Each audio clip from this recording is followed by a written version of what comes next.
الرجيم بسم الله الرحمن الرحيم وأما القاسطون فكانوا لجهنم حطبا وأن لو استقاموا على الطريقة لأسقيناهم ماء غدقا لنفتنهم فيه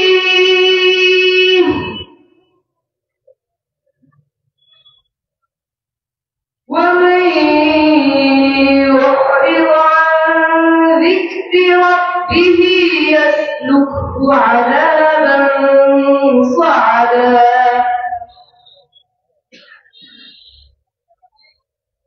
وأن المساجد لله فلا تدعوا مع الله أحدا وأنه لما قام عبد الله يدعوه كادوا يكونون عليه لبدا صدقت يا رب العالمين. السلام عليكم ورحمة الله وبركاته. মাশাআল্লাহ মাশাআল্লাহ, আল্লাহ আপনাকে দিনের জন্য কবুল করুন, সকলে বলি আমিন। আর কাল বিলম্ব নয়, সম্মানিত তৌহিদি জনতা, চুপার ঐতিহ্যবাহী স্কুল মাঠে 29তম তাফসীর মাহফিলের আজকের শেষ রজনীতে আজকের শেষ প্রধান বক্তা, সকলের অত্যন্ত প্রিয়ভাজন এবং সম্মানিত এবং যিনি আন্তর্জাতিক খ্যাতিসম্পন্ন বক্তা, মিডিয়া ব্যক্তিত্ব, ইসলামিক স্কলার এবং যিনি দেশ বিদেশে ইসলাম প্রচারে আমাদের ইসলামের একজন বিপ্লবী সৈনিক হিসাবে ইসলাম প্রচার করে এসেছেন এ যাবৎ পর্যন্ত, এবং তিনি দিনের পর দিন জীবনকে জীবন বাজি রেখে যিনি ইসলামের খেদমত করে আসছেন, সেই আকাঙ্ক্ষিত বক্তা আমাদের অত্যন্ত প্রিয় বাদান হযরত মাওলানা কারি আব্দুল্লাহ আল আমিন আপনাদের সামনে তাফসীর পেশ করবেন। উনি তাফসীরের আলোচ্য সূচি হচ্ছে 10 থেকে 11 আয়াত সূরা সাবা। আমি তিনিকে তার মূল্যবান আলোচনা রাখার জন্য সবিনয় অনুরোধ করছি।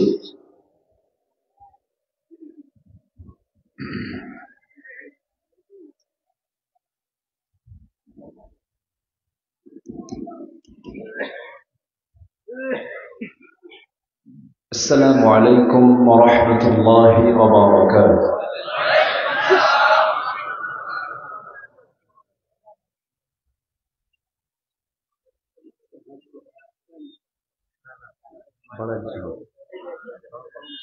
السلام عليكم ورحمة الله وبركاته.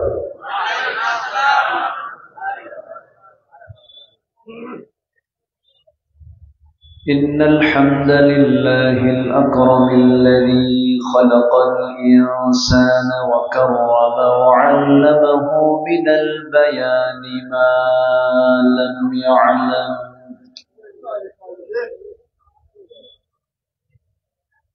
فسبحان الذي لا يحصى امتنانه باللسان ولا بالقلم.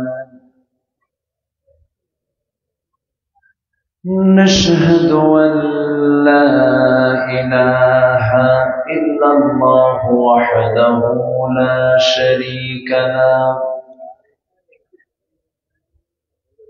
ونشهد أن سيدنا وحبيبنا ومولانا محمدا عبده ورسوله الذي أرسله بالحق بشيرا ونذيرا وداعيا إلى الله بإذنه وسراجا وقمرا منيرا فقد قال الله تعالى في كلامه المجيد وفرقانه الحميد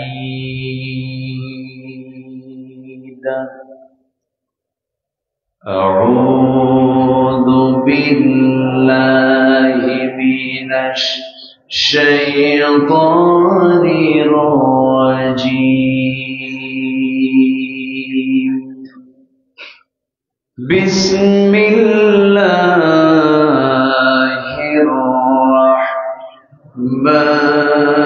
الرحمن الرحيم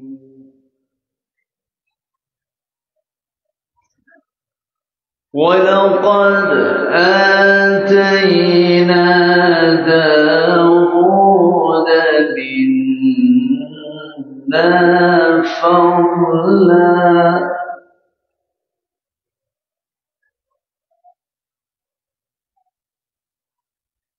يا جبال أوبي معه والطير وألنا له الحديد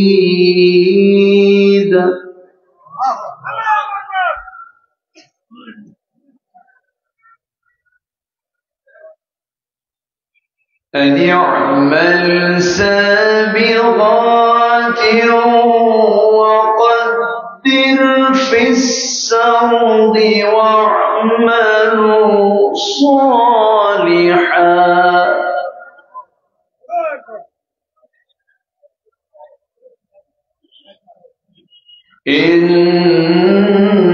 إني بما تعملون بصير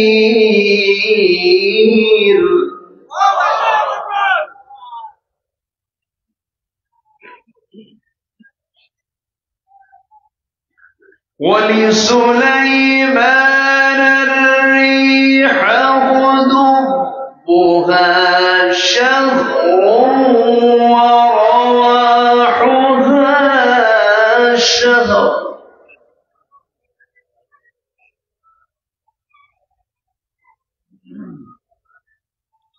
وأسلنا له عين القطر ومن الجن من يعمل بين يديه بإذن ربه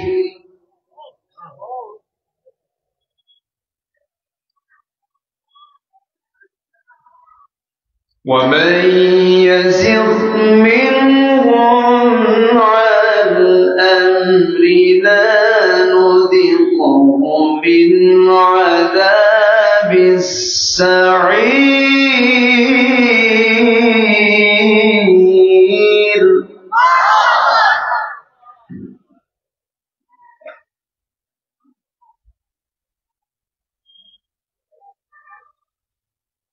الله أكبر بسم الله الرحمن الرحيم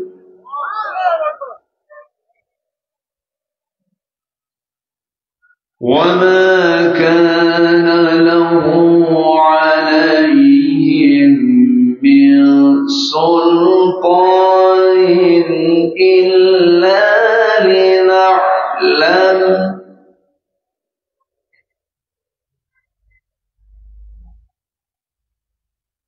إلا لنعلم من يؤمن بالآخرة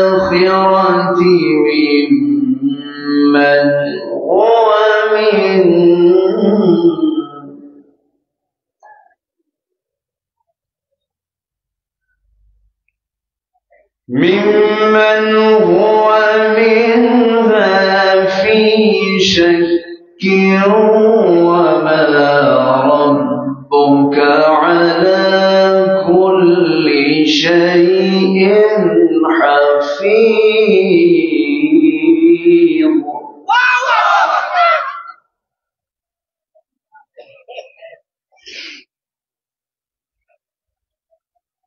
الله أكبر بسم الله الرحمن الرحيم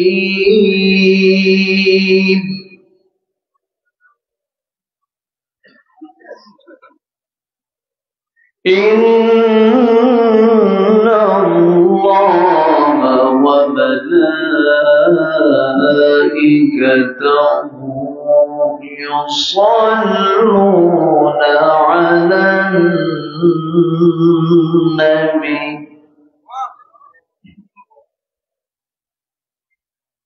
يا أيها الذين آمنوا صلوا عليه وسلموا تسليما اللهم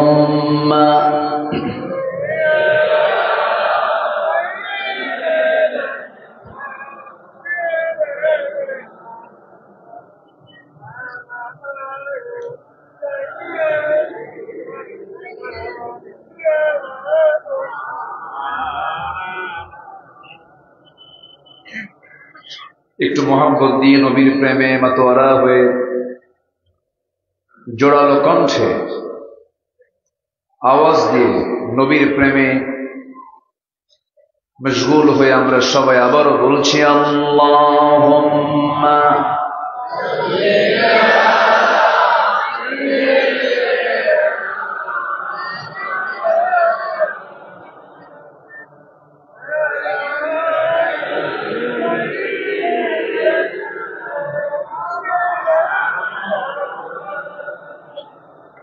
সবাই বলুন বালাগাল উলা বিকামালিহি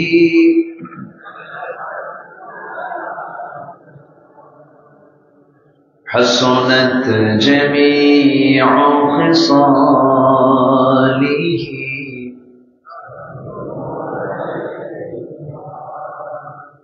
সিরাজুল মিল্লাত তুমহি فخر دو عالم دلبار مولاه شريف الأنبياء نسخا كل أديان دزره بلغ العلا كشف التجى بجماله حصلت جميع خصاله صلوا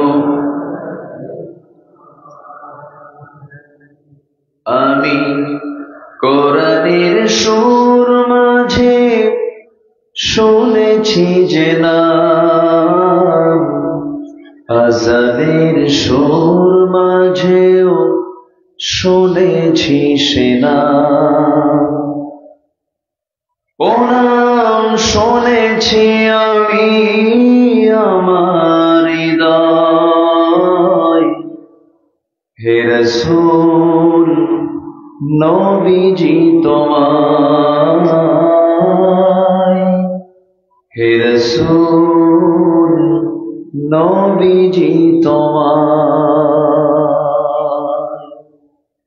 সবাই বলছি সাল্লাল্লাহু আলাইহি ওয়াসাল্লাম।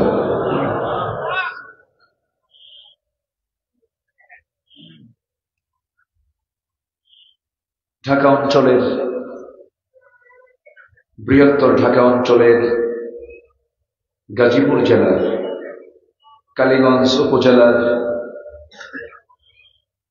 চুপাইর উচ্চ বিদ্যালয়ের মাঠে অনুষ্ঠিত মাহফিল ইন্তেজামিয়া কমিটি কর্তৃক আয়োজিত গোটা দেশের বৃহত্তম অন্যতম 11 দিন ব্যাপী 29তম তাফসীরুল কোরআন মাহফিল 2024 11 দিন ব্যাপী এই মহৎ আয়োজনের সমাপনী দিবসে সম্মানিত সুযোগ্য সভাপতি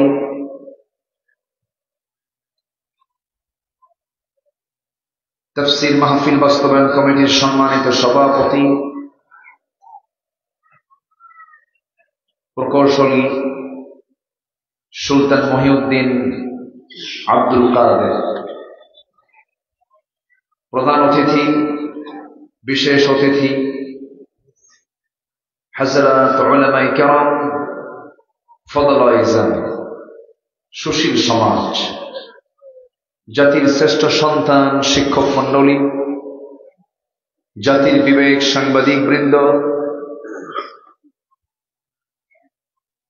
আজকের মাহফিলের প্রধান আকর্ষণ যাদেরকে নিয়ে আজকের এই সাজানো গোছানো বর্ণাঢ্য আয়োজন, কালেমার ঝান্ডাবাহী, তাওহীদের পতাকাবাহী, দ্বীন ইসলামের নরশারদুল বীর মুজাহিদ, প্রাণ প্রিয় সম্মানিত দ্বীনী ভাইরা, আড়ালে বসে আছেন শ্রদ্ধেয়া সম্মানিতা মা বোনেরা। আলোচনার সূচনায় আনুষ্ঠানিকতার মধ্য দিয়ে আমার পক্ষ থেকে আবারও দিল থেকে সালাম, আসসালামু আলাইকুম ওয়া রাহমাতুল্লাহি ওয়া বারাকাতুহু। সালামের জবাব এত মানুষ দুর্বল মনে হলো, ভিজা ভিজা মনে হলো। আসসালামু আলাইকুম ওয়া রাহমাতুল্লাহ। সবাই কেমন আছেন? আমাকে প্রশ্ন করে ফেলেছে। এটা মহাব্বত, এটা ভালোবাসা। আল্লাহ তাআলা আমাকে আপনার মতোই রেখেছেন, আপনার কাতারে রেখেই আপনাদের সাথেই আল্লাহ তাআলা আমাকে কবুল করে নিয়েছেন। যদি অসুস্থ থাকতাম হসপিটালে, ব্যস্ত থাকতাম বাইরে, সাথেই তো আছে, আলহামদুলিল্লাহ। তবে 5 অগস্টের পর থেকে মানসিক যে একটা প্রশান্তি, এই প্রশান্তি আমি আমার জীবনে পাইনি। আমার মাহফিল অঙ্গনের 26 বছর, এর 16 বছর কেটেছে বিপরীত স্রোতে। আমাকে চরম প্রতিবাদের মুখে, চরম প্রতিকূলতার মুখে আমাকে এগুলোকে ফেস করতে হয়েছে।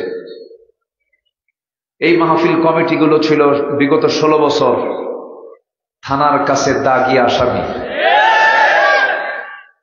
মাহফিলের পারমিশন নেওয়ার জন্য কমিটির জুতার তলা ক্ষয় হতো, অনুমতি মিলত না।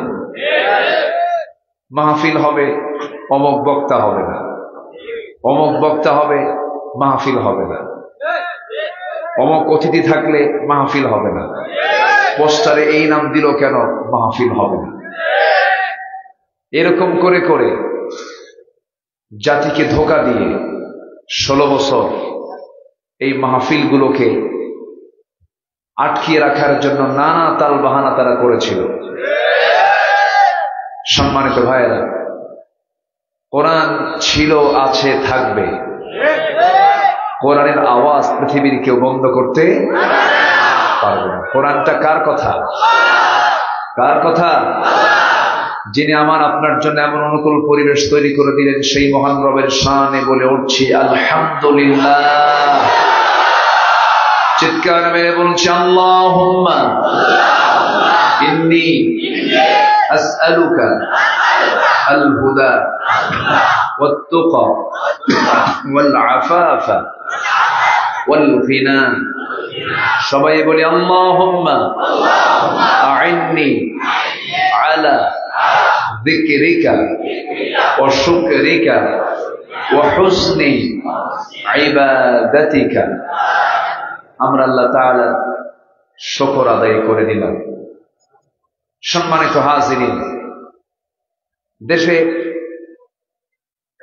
মাহফিল গোটা দেশের বিভিন্ন প্রান্তরে মাহফিল হয়, কিন্তু এই যে দীর্ঘ মেয়াদী একই জায়গায় এটা লম্বা সময় মাহফিল, কিছু মাহফিল আমি লক্ষ্য করেছি। যেরকম এবছর আমি চট্টগ্রামের লোহাগড়ার একটা মাহফিল আমি করেছি, 19 দিন ব্যাপী তাফসীর মাহফিল। তার একদিন আমি ছিলাম চুনতির মাহফিলটা। এরপরে আমার চোখে পড়েছে ভোলাতে একটা মাহফিল হয় 14 দিন ব্যাপী।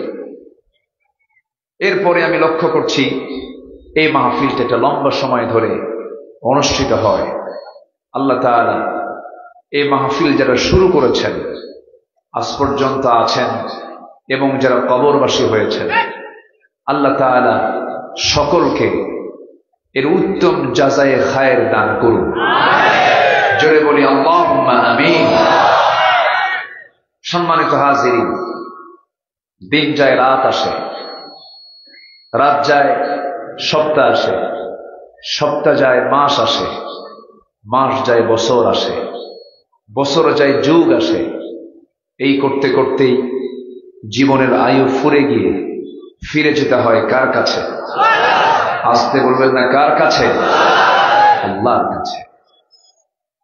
পূর্ব দিগন্তে সূর্য ওঠা যেমন সত্য আমরা মনে করি, ঠিক তেমনি মৃত্যুর মধ্য দিয়ে আমাকে মুখোমুখি হতে হবে কার কাছে?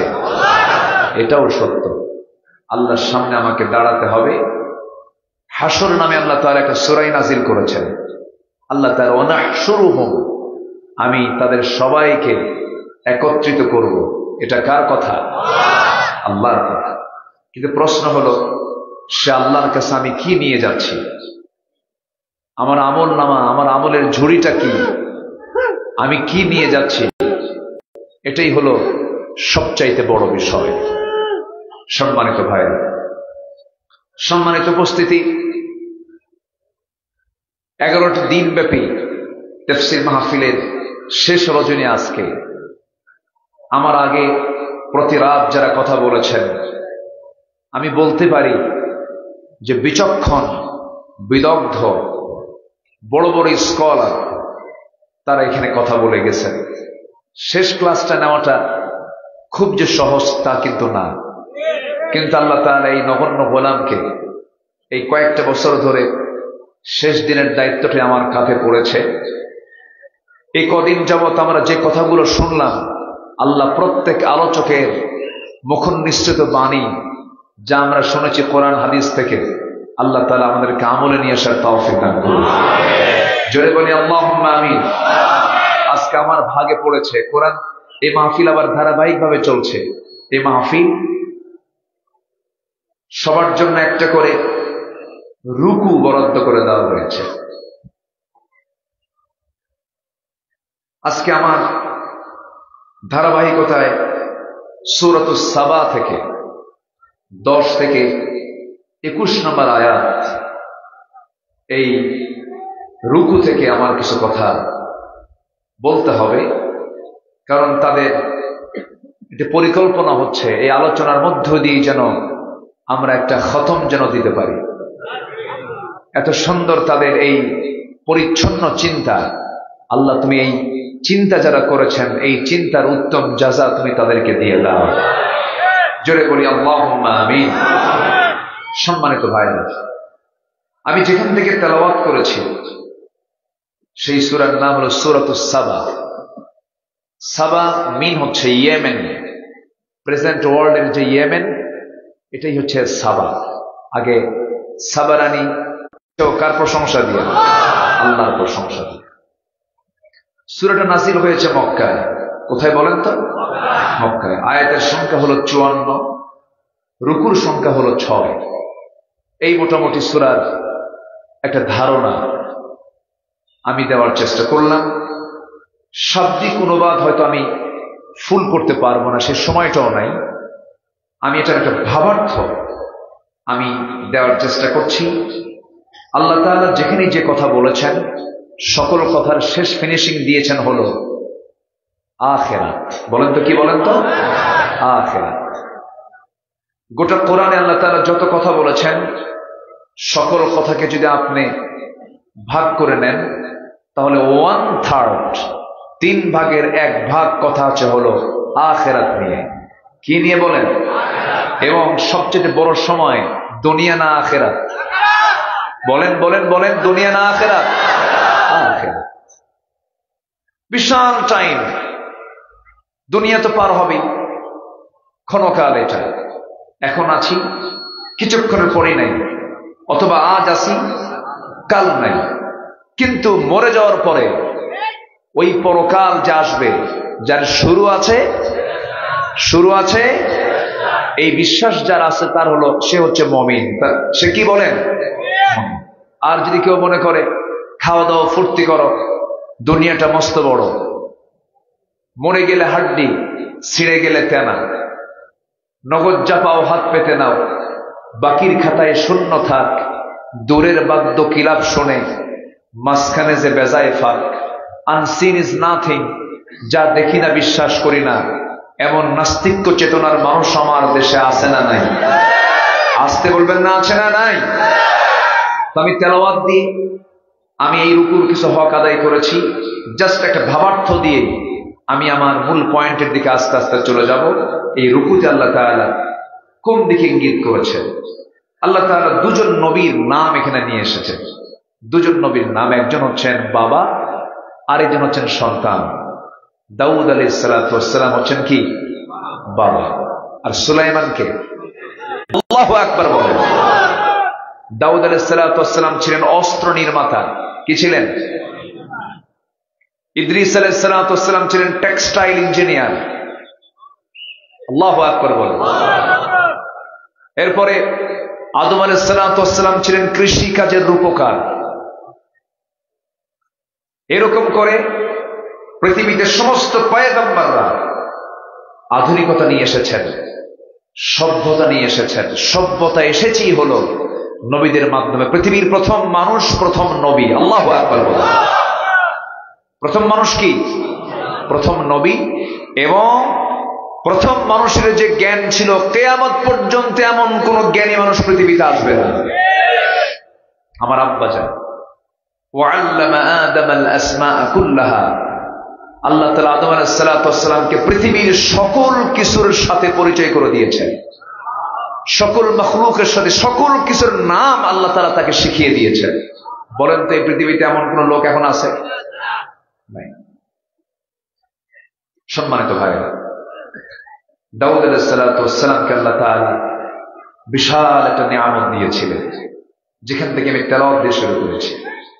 মহান রব্বুল আলামিন বলেন, وَلَقَدْ آتَيْنَا دَاوُودَ مِنَّا فَضْلًا يَا جِبَالُ أَوِّبِي مَعَهُ وَالطَّيْرَ وَأَلَنَّا لَهُ الْحَدِيدَ أَنِ اعْمَلْ سَابِغَاتٍ وَقَدِّرْ فِي السَّرْدِ وَاعْمَلُوا صَالِحًا إِنِّي بِمَا تَعْمَلُونَ بَصِيرٌ।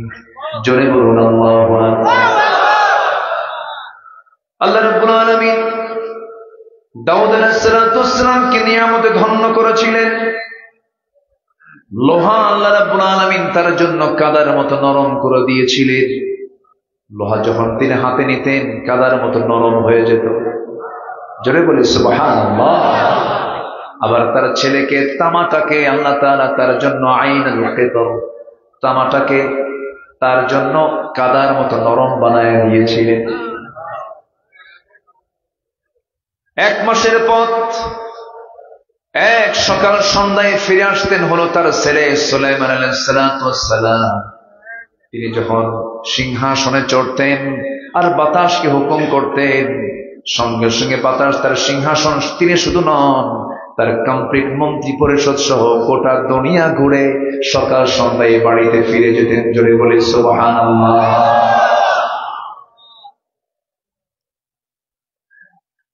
আমার বন্ধুগণ, এই আয়াতগুলোর ভিতরে, এই রুকুর ভিতরে কিছু আযাব গজবের কথা এসেছে। কুফরি যারা করবে, আল্লাহ তাআলা যে গজব দেন সেই ইতিহাস এখানে টেনেছেন। এই রুকুর ভিতরে আল্লাহ রাব্বুল আলামিন দাউদ আলাইহিস সালামের আল্লাহ রাব্বুল আলামিন একটা এক্সট্রা যোগ্যতা দান করেছিলেন। এই পৃথিবীতে যত পয়গম্বর এসেছেন সমস্ত পয়গম্বরদের ভিতরে সবচেয়ে সুন্দর কণ্ঠ যাকে দান করেছেন তার নাম কি বলেন তো? কি নাম? দাউদ আলাইহিস সালাম। দু একজন করে ওঠে, কি সমস্যা? মানে এমনি যাচ্ছে, ও আবার তারা আসবে। আচ্ছা, এমনি যাবেন না, এমনি যাওয়াটা এটা সুস্পষ্ট আমি আদবের খেলাফ বলব। এমনি যাবেন না, কোন জরুরত যদি থাকে সেটা ভিন্ন কথা। এমনি ওঠাটা আমি সুস্পষ্ট আদবের খেলাফ বলবো, কারণ এটা শুধু জনসভা নয়, এটি একটি ইবাদতের জায়গায় রূপ নিয়েছে। বলি আলহামদুলিল্লাহ, জোরে বলি আলহামদুলিল্লাহ। আল্লাহ তুমি কোনো বান্দাকে বিনা কারণে এখান থেকে যেন না যেতে পারে, আল্লাহ তুমি সবাইকে শেষ পর্যন্ত থাকার তৌফিক দিয়ে দাও, জোরে বলি আমিন। সম্মানিত ভাইয়েরা, সুমধুর কণ্ঠ আল্লাহ তাআলা তাকে দান করেছিলেন। তার সুরে মুগ্ধ শুধু মানুষ হতো না, পশু প্রাণী পর্যন্ত তার সুরে মুগ্ধ হয়ে তার তেলাওয়াত শুনত। আল্লাহ তাআলা একটা কিতাব তাকে দিয়েছিলেন, সেই কিতাবের নাম কি বলুন তো? বলুন সবাই। জাবুর। জাবুর কিতাব তিনি তেলাওয়াত করতেন। আল্লাহ রাব্বুল আলামিন এই দুইজন পয়গম্বরকে মহান রাব্বুল আলামিন বহু নিয়ামতে ধন্য করেছেন। রাষ্ট্র ক্ষমতা ছিল তাদের, বিশাল বড় রাষ্ট্র ক্ষমতা ছিল। খেলাফত এবং নবুয়ত যে একসঙ্গে পরিচালিত হয় তার বড় দৃষ্টান্ত ছিলেন এই দুইজন পয়গম্বর, জোরে বলি সুবহানাল্লাহ। খেলাফত এবং নবুয়ত, এখানে প্রশ্ন আছে। খেলাফত এবং নবুয়ত এটা যে একসাথে হয়, আরেকজন হচ্ছেন তার দৃষ্টান্ত মুহাম্মদুর রাসূলুল্লাহ, মুহাম্মদুর রাসূলুল্লাহ। কিন্তু আজকের সমাজে রাষ্ট্র এবং ইসলাম এক জায়গায় যেন না থাকে, এর জন্য প্রাণান্তকর চেষ্টা, চূড়ান্ত চেষ্টা করা কিছু মুসলিম নামধারী মুনাফিক আছে না নাই? আসতে বলবেন না, আছে না নাই? আল্লামা ইকবাল বহু আগেই বলেছেন, জুদা হো দিন সিয়াসত সে তু রহ জাতি হে চেঙ্গেজি। রাষ্ট্র থেকে যখন ইসলামকে তুমি দূরে সরে দিবা, সেই জায়গায় বিরাজ করবে চেঙ্গিস খানের স্বৈরাচারী শাসন, যা আমরা ইতিপূর্বে 10-16টা বছর দেখতে পেয়েছি। আমি কি ভুল বললাম? ইসলাম এবং সালতানাত রাষ্ট্র ক্ষমতা হলো যমজ দুটি সন্তানের মতো। রাষ্ট্র থেকে ইসলামকে পৃথক করার সুযোগ নেই, ইসলাম থেকে রাষ্ট্রকে পৃথক করার কোন সুযোগ নাই। এই কনসেপ্টকে যারা বিশ্বাস করবে তারা হচ্ছে আস্তিক। ইসলাম ছিলেন তার বাস্তব রূপ। নবুয়ত নিয়েও খেলাফতের দায়িত্ব পালন করেছেন তারা, আমার রাসূলও করেছেন। রাসূল শুধু ইমাম ছিলেন না রাষ্ট্রপতিও ছিলেন? বলেন বলেন বলেন। সফল ইমাম, সফল রাষ্ট্রপতি। আর আমার দেশের কিছু নেতা দিন সম্পর্কে তাদের এত জ্ঞান ছিল, আগামীকাল ঈদুল আজহারের জানাজা, শোনেন নাই শোনেন নাই শোনেন নাই? লাকুম দীনুকুম ওয়ালিয়া দীন, বুখারী শরীফের 40 পারা। বোঝেন না? এই হচ্ছে অবস্থা। সম্মানিত ভাইয়েরা, বহু নাটক আমরা দেখেছি বিগত 16 বছর। ফেরাউন পৃথিবীতে বেঁচে ছিল হলো 1600 বছর, আর এরা ছিল হলো 16 বছর। সংখ্যার যে মিল কেমনে হলো বুঝলাম না। হ্যাঁ, একটা মিল আছে না বলেন তো? একটা মিল আছে। ফেরাউন তার ক্ষমতাকে পাকাপোক্ত করার জন্য নিজের বউকে পর্যন্ত ছাড়ে নাই। ফেরাউন তার ক্ষমতাকে পাকাপোক্ত করার জন্য পরিবারকে তছনছ করেছিল। আসিয়া আলাইহিস সালামকে করাত দিয়ে চিরে 2 টুকরা করে শহীদ করে দিয়েছিল। ঠিক তেমনি আজকের দুনিয়াতেও যারা ক্ষমতাকে পাকাপোক্ত করার জন্য হত্যা রাজনীতি করে, তারা সবগুলো ফেরাউনদের প্রেতাত্মা।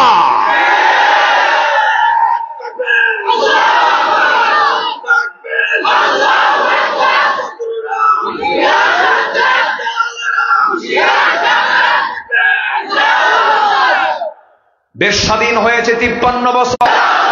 কোরআন সুন্নাহ যেখানে নারায়ে তাকবীর। আল্লাহ কবুল করুন, আল্লাহ কবুল করুন, আল্লাহ কবুল করুন। শহীদের রক্ত জমিনে আছে না? মনে হয় এরা আর ফিরবে না, এরা মানসিক প্রতিবন্ধী হয়ে গেছে। আমরা আমাদের সন্তানদের হতাশ হয়েছিলাম, কিন্তু ওরা যে জাতে মাতাল তালে ঠিক তা বুঝিনি। ওরা জায়গা মতো গিয়েছে, জায়গা মতো দখল করে মাত্র টাইম দিয়েছে 45 মিনিট।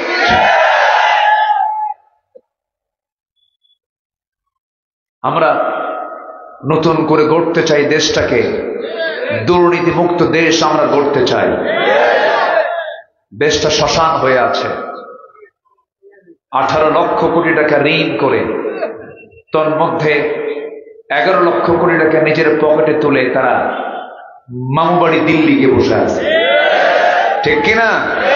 কিন্তু সম্পদের পাহাড় বানায় করলেন কি? লাভটা হলো কি?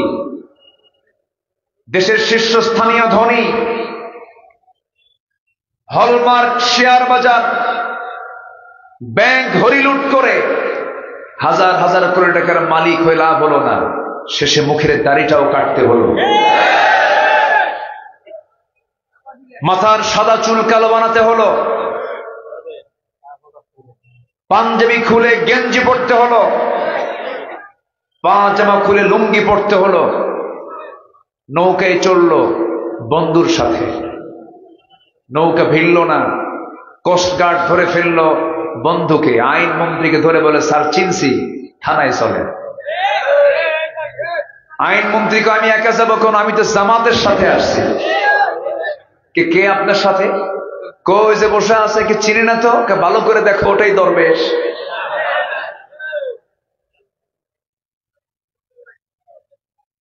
জমিনে যারা ফিতনা ফাসাদ সৃষ্টি করবে, আল্লাহ বলছেন, আল্লাহ নিজে বলছেন লানাতুল্লাহ ফিদ দুনিয়া ওয়াল আখিরাহ। যারা জমিনে ফাসাদ সৃষ্টি করবে, আমার লানত দুনিয়াতে এবং আখিরাতে।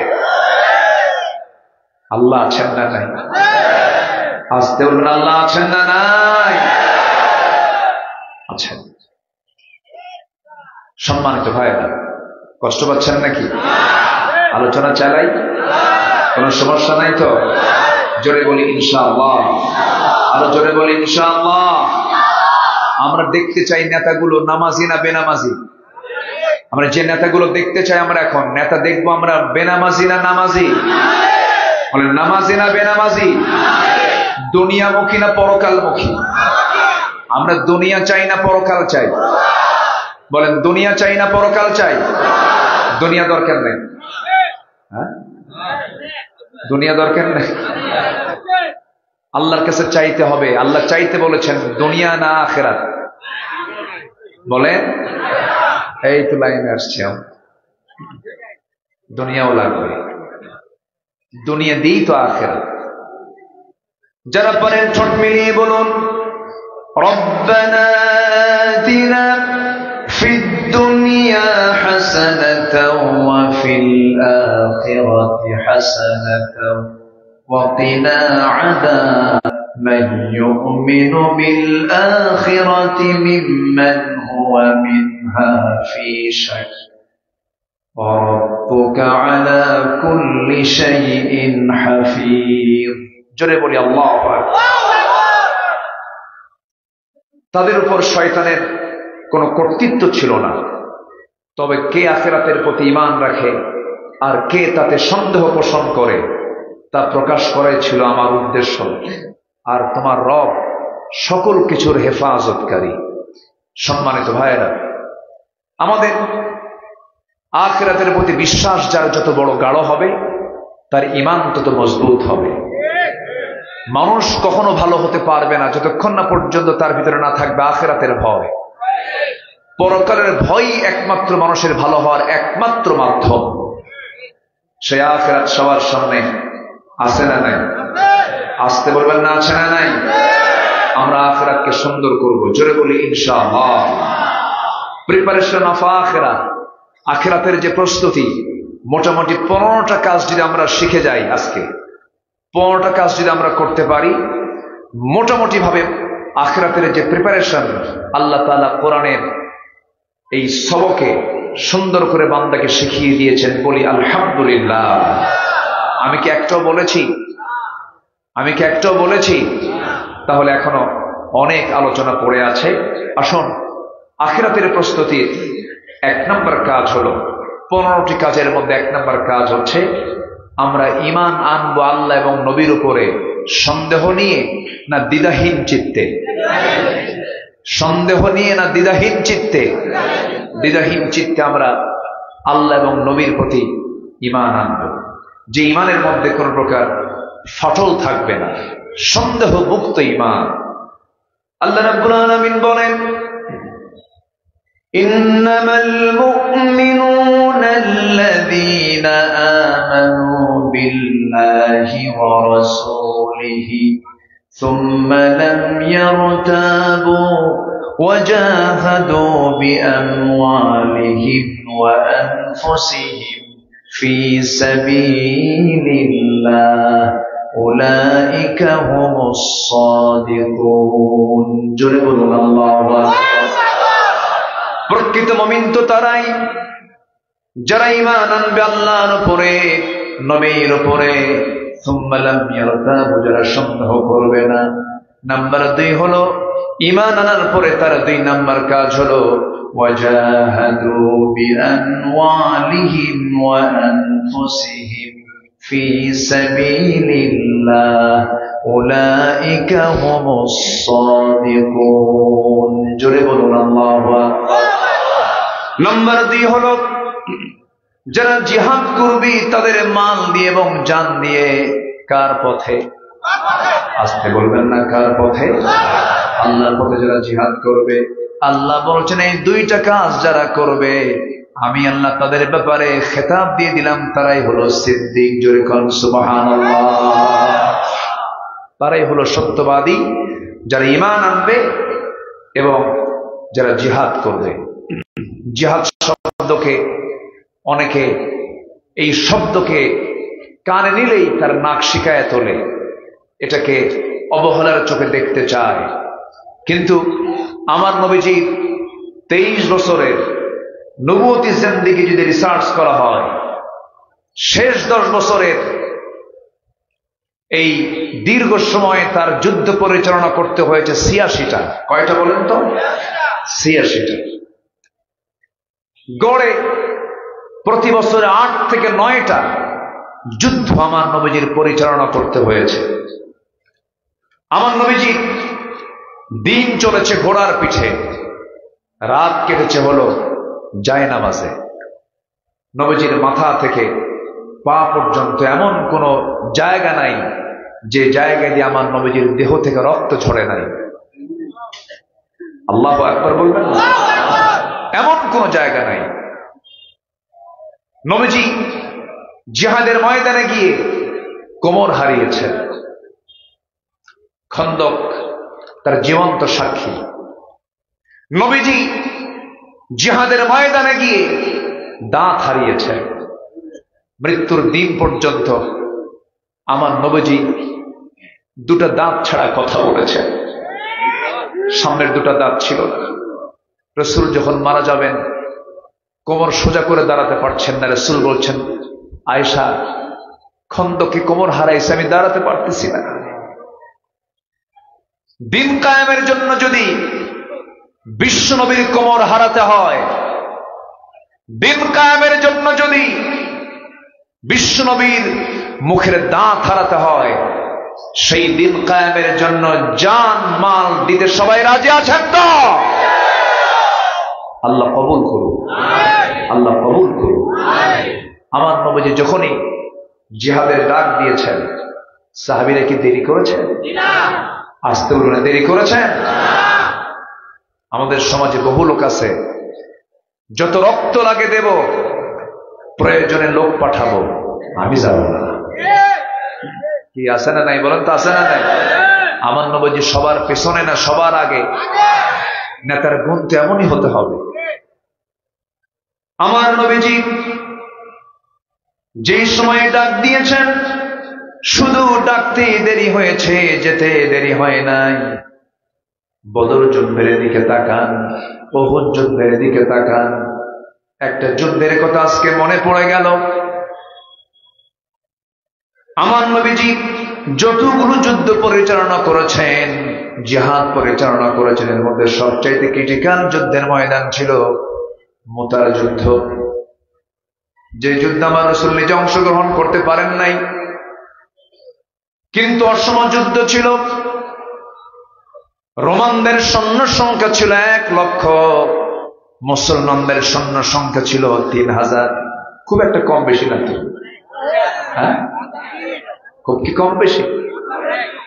কোথায় 3000, কোথায় 1 লক্ষ?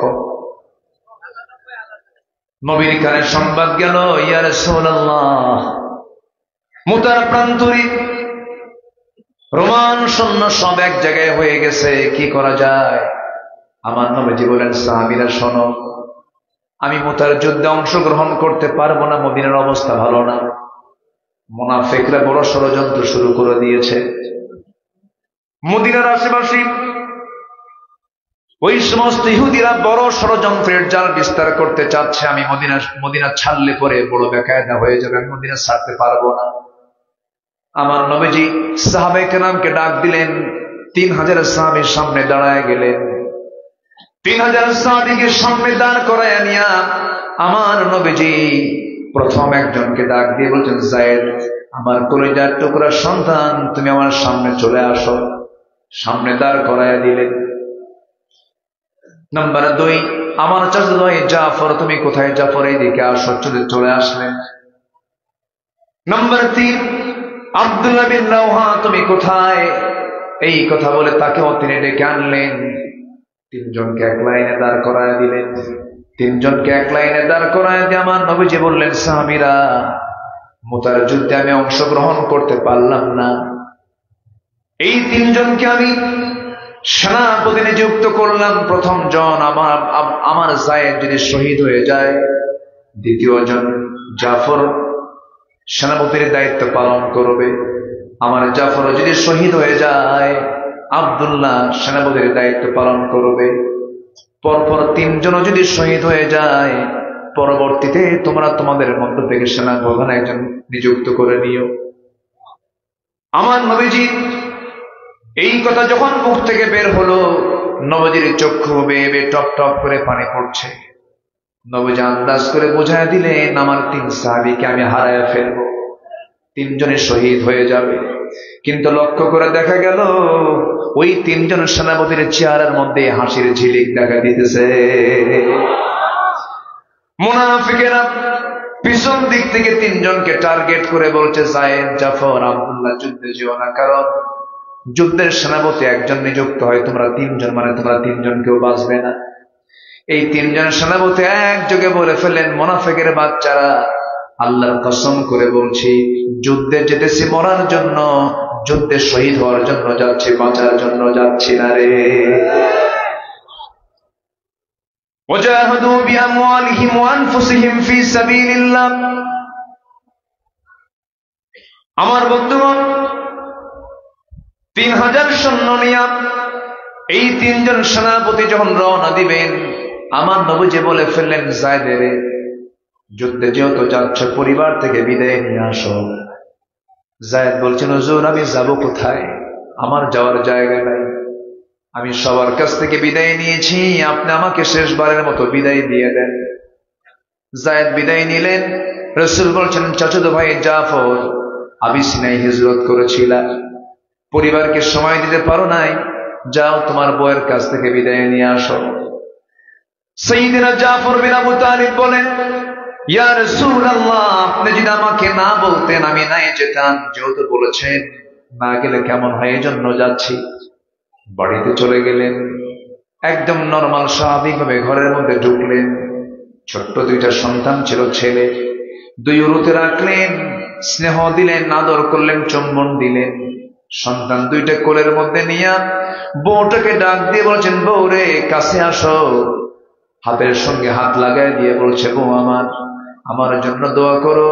মুতার যুদ্ধের সেনাপতি আমি নিযুক্ত হয়েছি, আমি যেন শহীদ হয়ে আল্লাহর জান্নাতের মেহমান হতে পারি। এই কথা বলার সঙ্গে সঙ্গে বউয়ের চোখে পানি টলমল করছে। চোখের পানি দেখে জাফর বলছেন, বউ আমার, আমি চাইলাম তোমার কাছে দোয়া, তুমি আমার জন্য কাঁদো কেন, কি হয়েছে?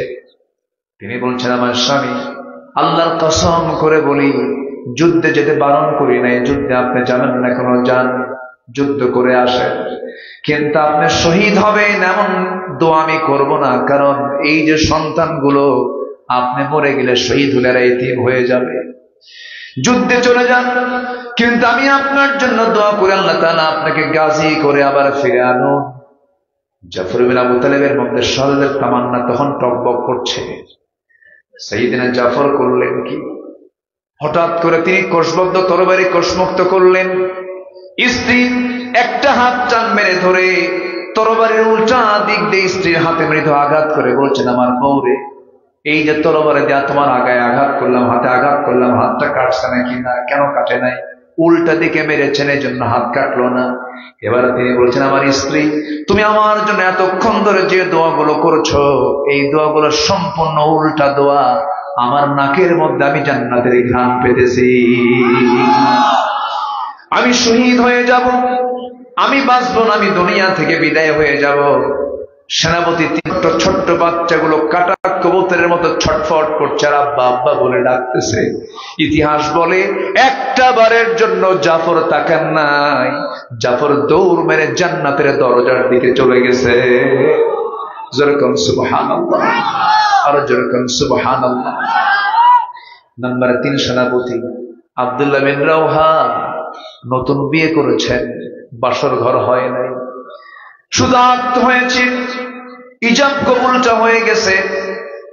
যখন যুদ্ধের সংবাদ চলে এলো কানে, হাতের মধ্যে রং লাগানো, বাসর ঘর, রাত্রেবেলা ফুলসজ্জার রাত, ঘরের মধ্যে ঢুকলেন না বিকালবেলা। যে ঘরে বউটা বসে আছে সেই ঘরের দরজার পিছন দিকের শিকলটা লাগায়া দিয়া বউকে পিছন থেকে বাইরে থেকে ডেকে ডেকে বলছে, বউ আমার, যুদ্ধের ডাক এসেছে, জিহাদে চলে যাচ্ছি, আমার জন্য দোয়া করো, আমি যেন জিহাদে অংশগ্রহণ করে শহীদ হয়ে জান্নাতে যেতে পারি। ভিতরের থেকে স্ত্রী জবাব দেয়, আল্লাহর কসম করে বলি, প্রেম নিবেদন করব না, সময় ক্ষেপণ করব না, একটাবার একটু ভিতরে আসুন, আমার চক্ষু দিয়ে আমার বৈধ স্বামীকে একটা নজর একটু ভালো করে দেখে নিই। কেন? কিয়ামতের দিন হাসরের ময়দানে অসংখ্য লোকের মাঝখান থেকে যেন আমি আপনাকে স্বামী বলে চিনতে পারি, এই জন্য আমি আপনাকে একটাবার দেখতে চাই। এবারে জবাবে আব্দুল্লাহ বলছেন, আমার স্ত্রী, এমন নেক নিয়ত তোমারও যদি হয়ে থাকে, আমি যদি তোমার জীবনের শেষ স্বামী হয়ে থাকি, কাল হাসরের ময়দানে তোমার মাঝে আমার মাঝে পরিচয় করে দেওয়ার জন্য দায়িত্ব কেউ নয়, আমার আল্লাহ নিজে নিয়ে নিবে। ঠাকুরে বউ, বউকে রেখে দিয়া, জিহাদকে প্রাধান্য দিয়া, সকল কিছুর মায়া, সকল কিছুর মহব্বত বিসর্জন দিয়ে ওই যে রওনা দিয়ে দিলেন, যুদ্ধে ঝাঁপিয়ে পড়লেন। প্রথম সেনাপতি শহীদ হয়ে গেলেন, দ্বিতীয় সেনাপতি শহীদ হয়ে গেলেন, 3 নম্বর সেনাপতি কালেমার ঝান্ডা হাতের মধ্যে নিলেন। এক কাফের এসে তার ডান হাতে মেরে দিল, ঝান্ডা বাম হাতে নিয়ে নিলেন, বাম হাত কেটে ফেলে দিল, কর্তৃত অংশ দিয়া জাপটে ধরে কালিমার পতাকা মুখের মধ্যে কামড় মেরে ধরলেন। ডান পা কেটে ফেলে দিয়েছে, বাম পা কেটে ফেলে দিয়েছে, মস্তকটা কেটে ফেলে দিয়েছে, মাথা পড়ে হাসি, কিন্তু এই যে শব্দ করে কামড় মেরে ধরেছেন কালিমার ঝান্ডা, একটাবার জমিনে ফেলতে দেন নাই। দূর থেকে 4 নম্বর সেনাপতি খালিদ বিন ওয়ালিদ রাদিয়াল্লাহু তাআলা দূর থেকে দেখতেছে কে যেন কালিমার ঝান্ডা উঁচু করে ধরে আছে। দৌড় মেরে যে দেখি কেউ ধরে নাই, আব্দুল্লাহ বিন রাওহা মুখের মধ্যে কামড় মেরে কালিমার ঝান্ডা ধরে আছে। কাছে গিয়ে বলছেন, ভাইরে, কালিমার ঝান্ডাটা দাও। কালিমার ঝান্ডা হাতে আসে না, মাথা সহ চলে আসে, কানের মধ্যে মুখ ঢোকায় বলে, ও আব্দুল্লাহ রে, আমি হলাম মুতার যুদ্ধের 4 নম্বর সেনাপতি। মুখ খুলে গেছে, কালিমার ঝান্ডা হাতের মধ্যে নিয়ে নিয়েছেন, যুদ্ধ শুরু করে দিলেন। আব্দুল্লাহ বিন রাওহার পরে খালিদ বিন ওয়ালিদ 3000 সৈন্য নিয়া যুদ্ধ আবার শুরু করলেন। এমন জোরে ঘোড়া চালায়া দিলেন, ঘোড়া চালায়া দেওয়ার মধ্য দিয়ে বালুর মাঠ অন্ধকার হয়ে গেল খুরের আঘাতে। যুদ্ধের কৌশল তৈরি করে খালিদ বিন ওয়ালিদ একা সেই যুদ্ধের ময়দানে একটা নয়, দুইটা নয়, তিনটা নয়, খালিদ বিন ওয়ালিদ আটটা তরবারি ভেঙ্গে চুরমার করে দিলে। খালিদ বিন ওয়ালিদ জীবনে যুদ্ধ করেছেন প্রায় 250, কতগুলো? 250 যুদ্ধ করেছেন। ইন্তেকাল হয়েছে তার বিছানায়। কোথায়? বিছানায়।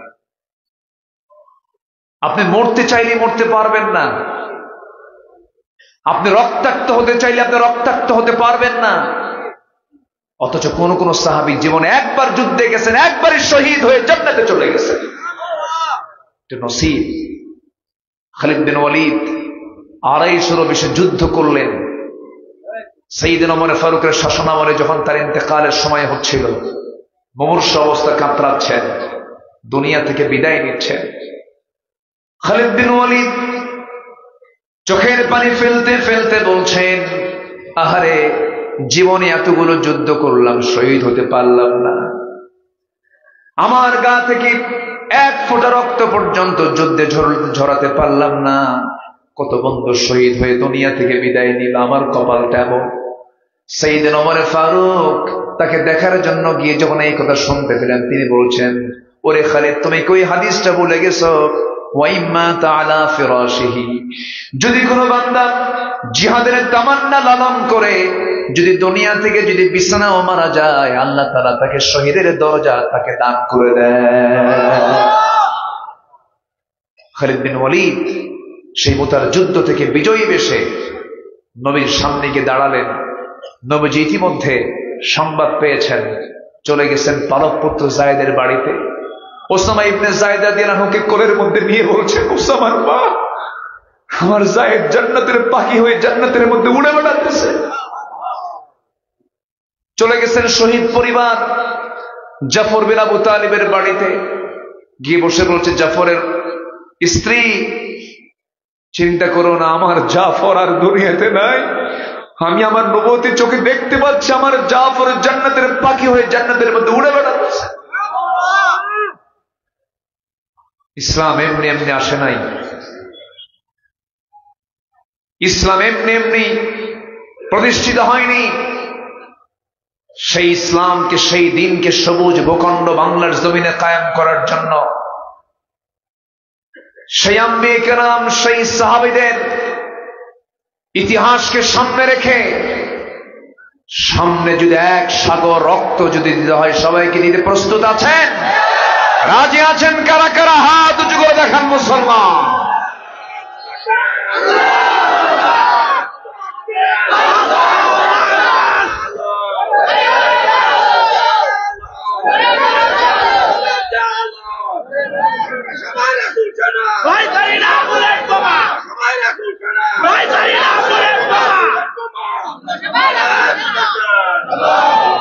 আল্লাহ কবুল করুন, জোরে বলে আমিন, আরো জোরে আমিন।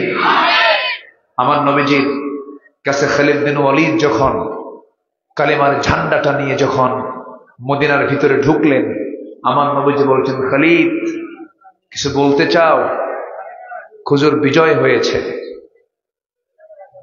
রোমানদের পরাজিত করতে পেরেছে আল্লাহর সাহায্য নিয়ে। আমার রাসূল বললেন, ঠিক আছে, একটা প্রশ্ন করব, কি আমার সাহাবীদের নামাজ কি ঠিক মতো হয়েছে? আল্লাহু আকবার বলেন। নামাজের গুরুত্ব আছে না নাই? বুকটা ফেটে যায়। 18 কোটি মুসলমান আমার দেশে, কিন্তু মাত্র 5% মুসলমান নামাজ পড়ে। কেন এরকম হলো? নেতৃত্বের সমস্যা ছিল। যদি আজ আমার দেশের নেতৃত্ব যদি নামাজের ব্যাপারে তাকিদ দিত, সব দল যদি বলতো দল করতে হলে নামাজ পড়তে হবে, এই দেশে কোনো বেনামাজি থাকতো না। যে দল নামাজের কথা বলে না, যে দল পরকালকে ভয় দেখায় না, যে দল পরকালীন জবাবদিহিতার কথা বলে না, যে দলের নেতা তোমার ওই যুবক তোমার হাতে মদের বোতল তুলে দেয়, তোমার হাতে নারী তুলে দেয়, তোমার হাতে অস্ত্র তুলে দেয়, ওই সমস্ত নেতৃত্বের মুখে আমরা জুতা মারি, থুতু মারি।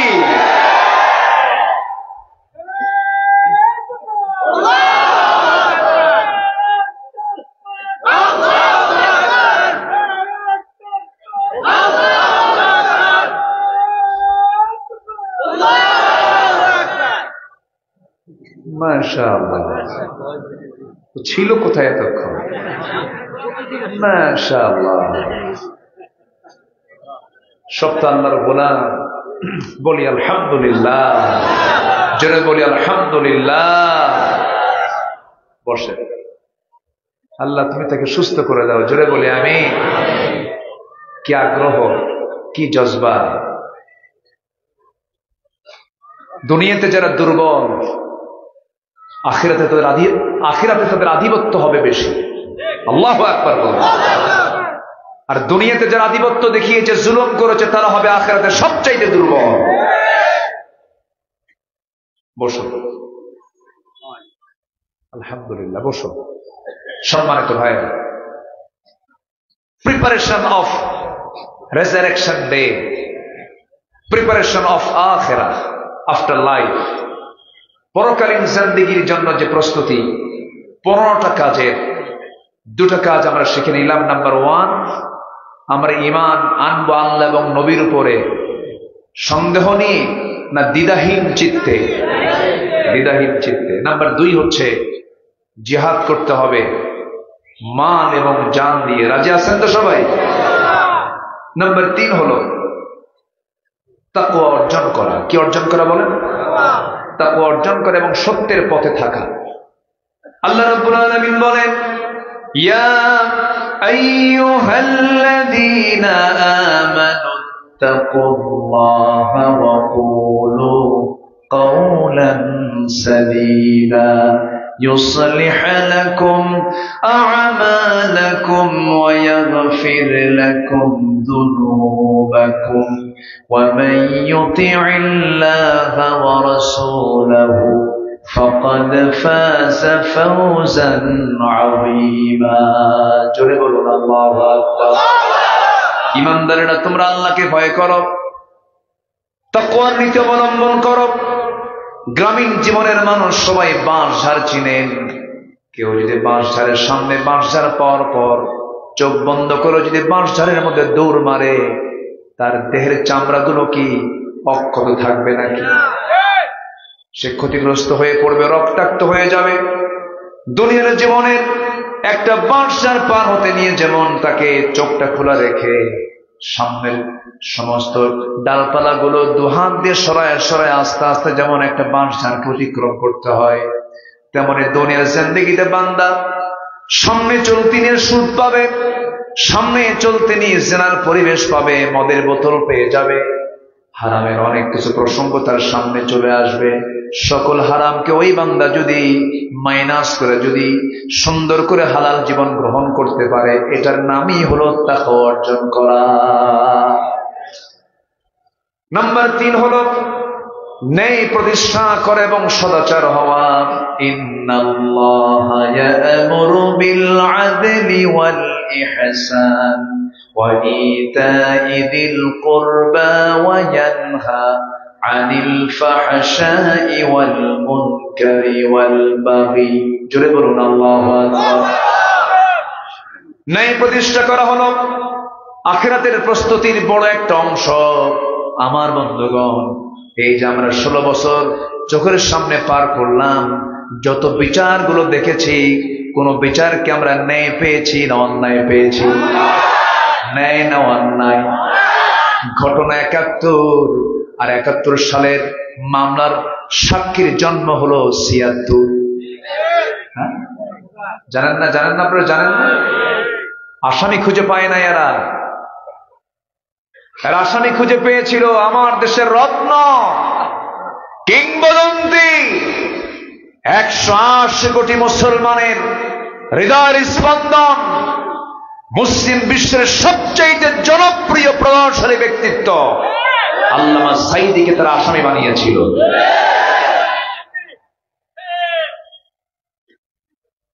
সম্মানিত বন্ধুগণ, এই তাফসীর মাহফিলের এই প্ল্যাটফর্ম থেকে আমরা জানান দিতে চাই, আল্লামা সাঈদীকে 2023 সালের 13ই আগস্ট কাশিমপুর কারাগার থেকে চিকিৎসার নাম করে হসপিটালে ভর্তি করে কসাই ডাক্তারদের দিয়ে পয়জনিং করে পরিকল্পিতভাবে যারা হত্যা করেছে, সেই হত্যার দৃষ্টান্তমূলক শাস্তি আমরা দাবি করছি। রাজি আছেন কারা কারা? হাত উঁচু করে দেখা।